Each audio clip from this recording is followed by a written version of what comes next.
I joined the gang in 1989. I was 13. Being in the gang, it was fun at first because I didn't have a dad, so I had people to talk to. I had so many male figures. But I mean, fun, as I said, but once I started going to jail. I started getting shot at, and then I got shot 5 times. And it started getting to the point where I didn't realize nothing. I thought it was just normal being a gangbanger. It got better now that I have my kids. That's what changed me.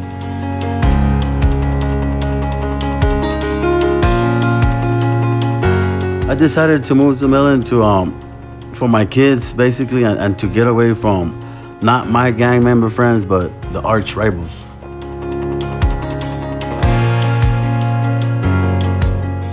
It was hard at first because I didn't have really nowhere to stay. Me and my kids would be jumping around, like house to house, because it's real hard here in Midland. There's a lot of work, but there's a lot of, everything's expensive here too.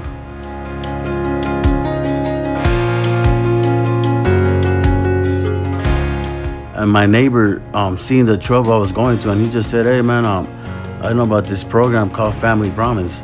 I just felt like, man, you know what? This program is for me and my kids. Well, this program helped me a lot. Like so far, it's been helping me to be responsible. That's the main thing. Well, I got my job at Chick-fil-A thanks to a director of Family Promise, which is Tom Miller.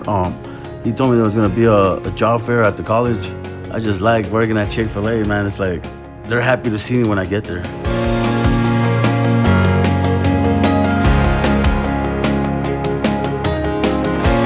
I was happily, personally myself. I felt like it was Christmas, I ain't gonna lie. I felt like I was a little kid who just opened up his PS3 or Xbox. Like, man, I was so happy. Like, I got my own room. I mean, my kids, because we used to always share a bed together. Like, it was us 3 sleeping in a queen-size bed, and I got my own queen-size bed. My kids had their own room, and living like a dream come true.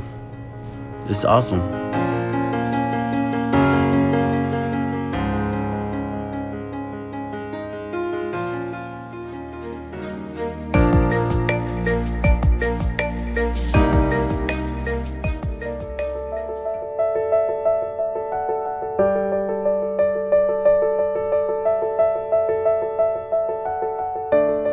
Growing up, it was pretty hard because, I was always in trouble. I was always, showing up in police cars at the house, always, all the time. I didn't even think I was going to graduate high school. The men in my life just kept just disappoint me, and it was just really upsetting.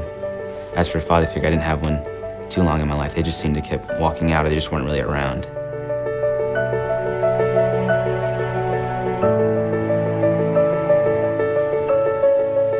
Maybe XYZ, I can help, So I started talking to Mike about everything, and he'd give me advice, and then he just set me on a path.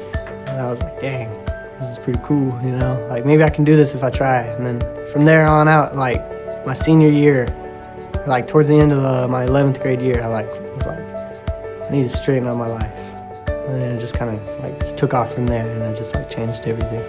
We'd meet once a week, and we'd come in here with group of guys, and it was just all men, and I don't know, you just get to be around guys, and I got to have a father figure finally, like Mr. Mills and Cliff Sauer, and there's so many other people who came in here, and it was just awesome, and I got to see what it was like to actually be a real male role model, and how someone sticks with you.